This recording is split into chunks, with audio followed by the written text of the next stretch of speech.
E aí, gente, quantas questões eu marquei, quantas eu deixei em branco, quantas eu errei, acertei, enfim, como que eu construí esses 91 pontos aí na prova da PRF? Eu quero falar um pouquinho para vocês sobre isso e também explicar como é que funciona essa metodologia de uma errada numa certa. Muitas pessoas têm essa dúvida aí dessa questão da pontuação, da forma que o CESP vem cobrando, como que funciona realmente essa questão da penalidade, tá bom, gente? Então, se você já gostou desse vídeo, deixe seu like, se inscreva no canal, ative as notificações para que você possa receber todos os vídeos que eu vou postando semanalmente aqui no Projeto Eu Concursado, beleza? Então vamos juntos para o nosso vídeo de hoje.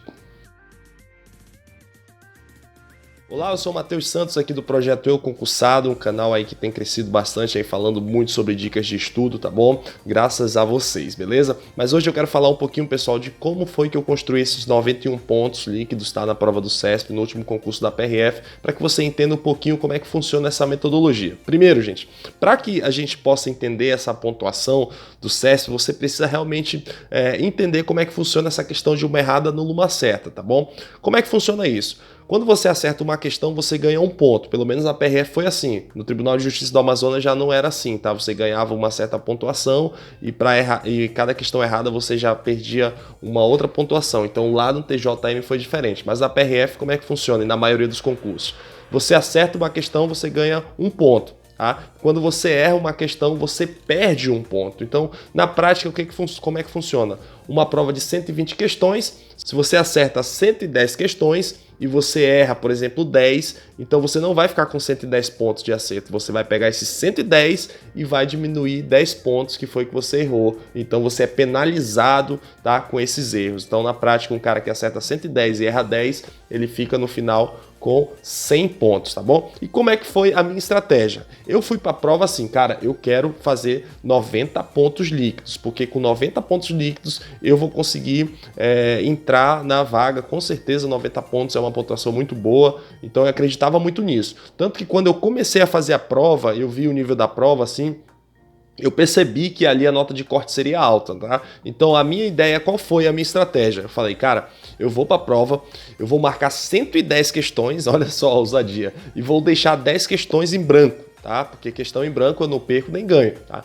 E aí o que eu pensei? Eu vou marcar 110 e eu vou me dar o direito de errar 10 questões. Então dessa forma eu acertaria 100, erraria 10 e deixaria 10 em branco. Então 100 questões certas, menos 10 erradas, eu ficaria ali então com 90 pontos. Essa era a minha meta, essa era a minha ideia. Porém, quando eu cheguei na prova, eu comecei a responder, resolver a prova e depois eu gravo outro vídeo falando sobre a minha estratégia de prova, realmente como que eu começo a fazer minhas provas, quanto que eu deixo para fazer a prova discursiva, a prova objetiva, enfim. Eu vou gravar um outro vídeo falando só sobre isso, tá? Mas quando eu comecei a fazer a prova, eu vi que eu tinha condições de marcar muito mais do que 110 questões, tá? E aí eu percebi assim, cara, eu acho que dá para marcar mais. No final das contas, gente, eu marquei 116 questões. Olha só que loucura, né? Muita gente fala assim, cara, tu é maluco de ter marcado 116. Mas o concurso público também, você tem que arriscar um pouco, você tem que sabe, ir com sangue nos olhos efetivamente para se dar bem naquela prova, tá? Inclusive eu vou deixar aqui no card como que eu fui aprovado no concurso da PRF, você pode assistir esse vídeo depois, lá eu conto os materiais que eu utilizei, tá bom? Como que foi essa minha caminhada aí rumo a essa aprovação, beleza? Mas enfim, então eu marquei 116 questões, deixei 4 questões em branco, tá? Pô, Matheus, mas aí, tu aconselha deixar muitas questões em branco? Pessoal, depende muito, tá? Se você tiver na dúvida efetivamente, tá?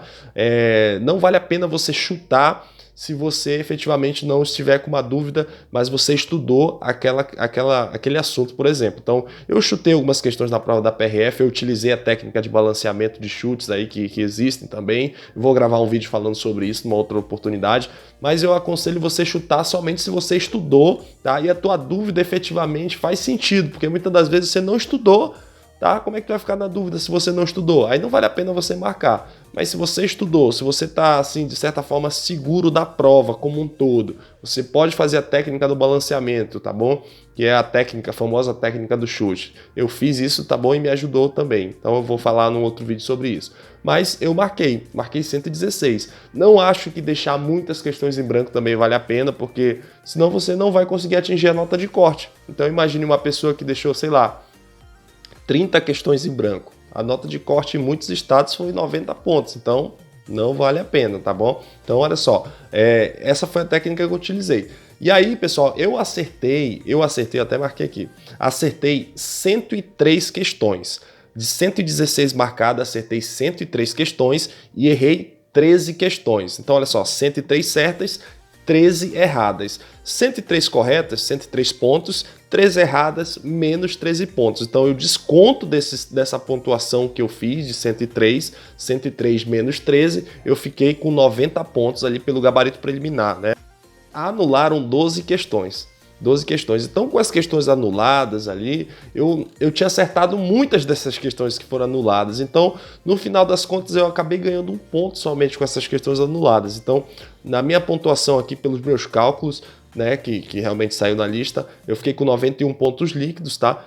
Que foi a minha pontuação na prova. Eu também teve a prova discursiva, que no outro vídeo eu falo somente sobre essa prova discursiva, mas basicamente eu fiquei naquela pontuação que eu queria muito. Eu não acertei 110, que era a minha meta, né? Acertar 110 e errar 10 para ficar no final. 110 não, 110, errava 10, olha até como a gente se confunde, né? 30% de 25%, ou 30% de 30%. Marcar 110, deixar 10 em branco. Das 110, a minha meta era acertar 100 e errar 10 para que no final ficasse com 90. No final das contas, eu acabei acertando 103 questões, né? 103, mas também eu errei 13, né? E a minha ideia era acertar 100 e errar 10, tá bom? Mas não importa que no final eu consegui, fiquei com 91 pontos, tá? Foi uma pontuação boa que me deixou na 24ª colocação no estado do Amazonas, mas aí para vocês verem como é que foi a estratégia que eu adotei, que não necessariamente tem que ser a estratégia que você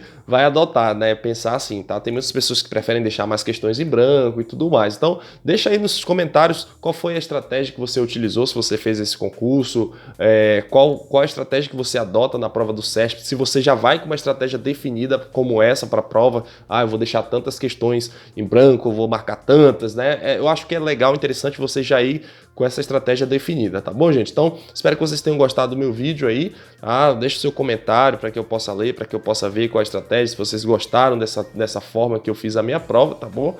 É uma questão meio maluca, né, de realmente marcar 116 questões, mas eu acredito que se você estudar todo o edital, se você ir confiante para a prova, realmente com aquela segurança de que fez a sua parte, não há nada que impeça, por exemplo, você de marcar as 120, tá bom, gente? Então, se você gostou, deixe seu like, se inscreva no canal, assine aí, marca o sininho aí para receber as notificações aí dos vídeos novos que eu vou postando aqui toda semana com vídeos novos, tá bom? Você pode também me seguir lá no Instagram, que eu vou deixar aí na descrição, e também no grupo do Telegram que está aqui na descrição desse vídeo, tá bom, gente? Então, grande abraço a todos, sucesso a todos, e olha só, gente, só depende de você a aprovação. Então vamos juntos até a aprovação, projeto Eu Concursado. Valeu!